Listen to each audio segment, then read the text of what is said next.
It can also produce what's called methyl salicylic acid, which will trigger a systemic acquired resistance. So we'll look at that one in just a second. Okay, but again, so these avirulent pathogens, the ones that do not necessarily kill, okay, they cause disease but not death, they trigger this hypersensitive response. So again, another form of cell communication happening, which is going to be that very quick localized death of the area of the plant cells. And then this can trigger an even further response called SAR. So let's take a look at that one real quick. Okay, so remember this hypersensitive response here. Okay, that has triggered the production here of this methyl salicylic acid. Okay, and that's going to trigger the SAR, the systemic acquired resistance. So your hypersensitive response is going to be localized. Remember, that was the localized death of the plant tissue. The systemic response is going to be a response all throughout the plant. Okay, and so what's going to happen is that we'll make what are called PR proteins. Okay, and so PR proteins are pathogen-related proteins, and so this will help offer the rest of the plant protection for a number of days. Okay, so it won't last forever, but it will help offer the plant protection for a number of days, so that hopefully the disease doesn't spread throughout the entire plant. And there is just damage, as you can see here, just damage on the one leaf, and the rest of them are able to stay healthy, and the plant is able to survive this infection. Okay, so let's take a step up from plants and move on to invertebrates and take a look at their innate immunity. Okay, so most of your invertebrate studies will focus on fruit flies, Drosophila. So we're focused on the fruit fly here, so let's look at some examples of innate immunity in the fruit fly. So it's definitely got a barrier. It's got an exoskeleton made of chitin. Okay, that's the protein. Remember, it's also found in the walls of fungus.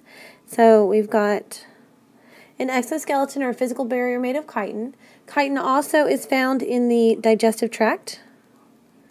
Okay, so chitin helps line the digestive tract, so whatever they take in hopefully cannot then pass through the digestive tract. And then they also have what are called lysozymes in their digestive tract. And lysozymes help to break down bacterial walls.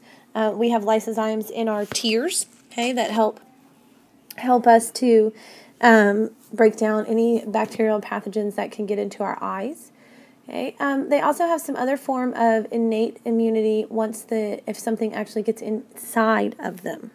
So even though they have their digestive tract that's going to be lined with the chitin, some of the pathogens may escape the digestive tract and get into what's called the hemolymph. Okay, insects have what's called an open circulatory system. Okay, so it's an open circulatory system, which means the blood is not contained in vessels. Like ours, for instance, is contained in the arteries and the capillaries and the veins. In insects, it's an open circulatory system, so the fluid is not contained in vessels. And so that fluid is called the hemolymph. Okay, and so if the pathogen gets out into the hemolymph, there are some what are called cells that are called hemocytes. And these cells that are out there in the hemolymph, these hemocytes, they can do phagocytosis. Remember, that's our cell eating. So they can engulf these foreign invaders, these pathogens, and then they can break them down. Some of those hemocytes have what's called toll receptors. Okay, toll receptors. We'll take a little bit of a closer look at those in just a second. And those toll receptors will help trigger the pathway. Okay, so let's take a look at those. Okay, so the hemocytes that have these toll receptors, you can see it right here. Okay, so the toll receptor is going to trigger a pathway where the response to this pathway is going to be for antimicrobial peptides. Okay, they're not big enough to technically be a protein. They're a lot smaller. Okay, but it's going to produce these antimicrobial peptides. And so the toll receptor, when the pathogen comes in and binds to the toll receptor will trigger the signal transduction pathway that then causes the response. This is an immediate response, the production of these antimicrobial peptides. Doesn't give them any kind of long-lasting immunity. Remember, it's not specific. It's generic for any kind of peptide.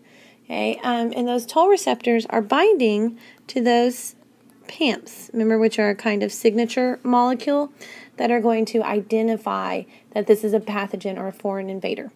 Okay, so now that we've looked at plants, we looked at invertebrates, let's look at the human immune system. Again, focusing just on the innate or non-specific immunity. Okay, so just to overview again, remember we're talking about vertebrates here, we're talking about humans. So humans will have both of these, both this innate and adaptive immunity. Remember, the innate immunity is going to be very quick, broad ranges, not specific to the particular pathogen. Adaptive immunity will be slower because it's responding to the specific pathogen. Okay, it's making specific antibodies, cells to fight that. Innate immunities are non-specific, general barriers in general cellular chemical type responses. Okay, so let's take a look at some of the overview of what would be in our innate immune system. So in our innate immune system, okay, our natural barriers would be these things here. Obviously, our skin, okay, our integumentary system. We'll talk about each one of these a little bit more.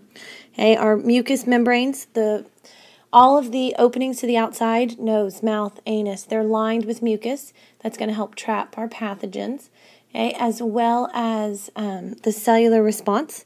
So we've got phagocytic cells that can go in and eat the foreign invaders. Okay, we've got natural killer cells that will help kill infected cells. And then we also have chemical responses, the inflammatory response, the production of the antimicrobials. And like I said, we're going to talk about each one of these in depth. Okay, so let's start then with our first line of defense, our integumentary system. So our first line of defense would be our integumentary system. Remember, that's our skin and anything that's derived from the skin, like hair, nails.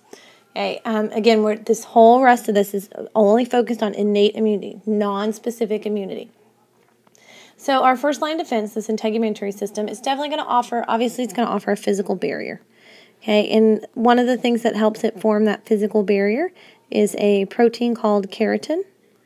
Keratin is the protein that we find in our skin, nails, hair, that helps essentially waterproof our skin so that organisms can't get between the cells, can't get down into our body. Okay, the integumentary system is also where we're going to find those mucous membranes. Like I said, those mucous membranes line everything that opens the outside, mouth, nose, anus, vagina, females. Okay, and those mucous membranes, they secrete mucus for a couple of reasons. For the immune system reason, it's to help trap the pathogens. It's a little sticky, it will help trap the pathogens. It also helps keep those cells lubricated. Our skin, our integumentary system, will also produce some secretions.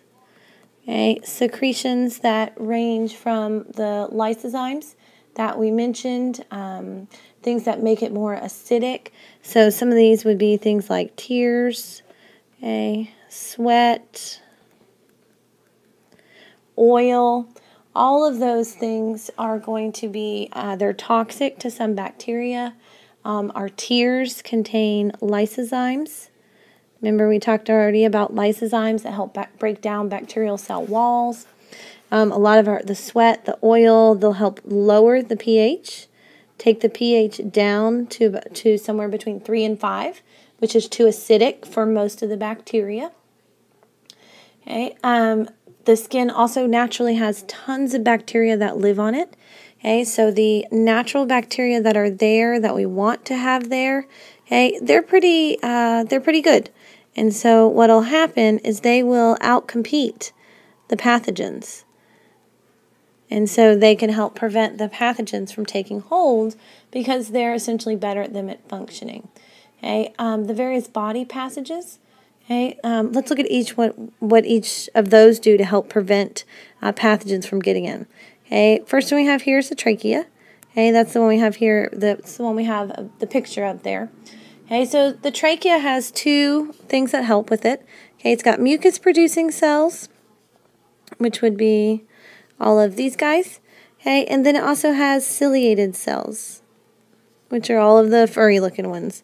Okay, and so the ciliated cells, remember, those are little hairs on the surface of the cell, and so the mucus will help trap the pathogens, while then the ciliated cells will help sweep it up and away from your lungs, back out, so you either spit it out or you swallow it. Okay, so let's look at some other passages. Okay, let's clear that off, get a little more room. Okay, so some other passages here would be like the esophagus. Okay, the esophagus is what takes the food from the mouth down to your stomach. And so the esophagus leads to your stomach, which has a pH of 1 to 2. Okay, we already said that a pH of 3 to 5 was too low for most bacteria. So a pH of 1 to 2, kind of does a number on a lot of them. Another opening would be the urinary tract. Okay, so the urinary tract opens to the outside, so it has the possibility of pathogens getting into it. Okay, it also decreases the pH, so has a lower pH than what is suitable for most bacteria, and it's also constantly being flushed with urine, so it's going to help kind of wash things out of it. Okay, the tear ducts, we've already talked about what's in the tear ducts with those lysozymes. Okay, we also have the reproductive tract, the vaginal opening of females.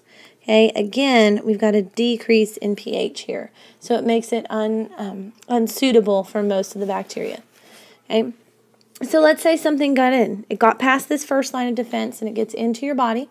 So let's look at what your body's going to actually do to try to fight this off. Okay, so now this pathogen has gotten past our first line of defense, and so it's into our second line of defense, our cells. And so now we're going to activate those phagocytes. Okay, so we're going to get our own phagocytes up and going. Okay, and we're going to activate some of our white blood cells. White blood cells are made in the red bone marrow. Okay, so those white blood cells, they're made in the red bone marrow. They're found in connective tissue. They're found in certain organs. They're obviously found circulating the blood. They're found in the lymph nodes. So again, the blood, the lymph nodes, connective tissue, organs. So we're going to be looking at these here. They're non-specific. And we'll also look at these natural killer cells as well. Okay, but they're eosinophils, neutrophils, basophils, mast cells. Okay, so again, things that are non-specific here. They're not producing antibodies. Okay, so let's look first at neutrophils and eosinophils. Okay, so neutrophils, they attack the pathogen directly. So, and there's a lot of these cells. Okay, so there's a high number of these cells, and they're going to go directly attack the pathogen. They're abundant, they'll survive a few days, they'll go do their job, and they'll be done. The eosinophils, those are going to attack parasitic worms. So for most people, our eosinophil count is pretty low, okay, because most people don't have parasitic worms. Okay, and they will work on invaders that are clumped. Okay, so in invaders that are clumped together, then the eosinophil will work on those. So there's a small number of eosinophils, especially compared to neutrophils, because of their specialization, the fact that they're going after these parasitic worms. Okay, the next two that we have here are what's called a basophil and a mast cell. Okay, basophils are, both of them release histamine. Okay, so both basophils and mast cells are going to release a chemical called histamine. I know most of you guys have heard of it. Most of y'all have heard of an antihistamine. And so, give me a second, we'll talk about what it does. Okay, so basophils are going to be found in the blood. So basophils circle around in the bloodstream, and in response to tissue damage, will release histamine. Mast cells are actually in the connective tissue. But again, they release histamine as well. So the basophils are cruising around in the blood, and when there's tissue damage, they'll release histamine. The mast cells are already in the tissues, and they'll also release histamine. Histamine is going to trigger inflammation. Okay, and we'll talk about the inflammatory response in a little bit. Okay, but histamine is going to trigger inflammation. It's going to increase the capillary permeability. If you remember the capillary vessels, those are the ones where exchange actually takes place. They have the thin enough wall that things can actually move in and out. And so the histamine increases the capillary permeability. It allows essentially more stuff to leave the capillaries. So it enables the white blood cells to easily leave the bloodstream to get out to be able to attack the pathogen. Okay, so let's look at one more type of white blood cell. So the last one I have here is a monocyte. Okay, that monocyte will turn into a macrophage. That is a C.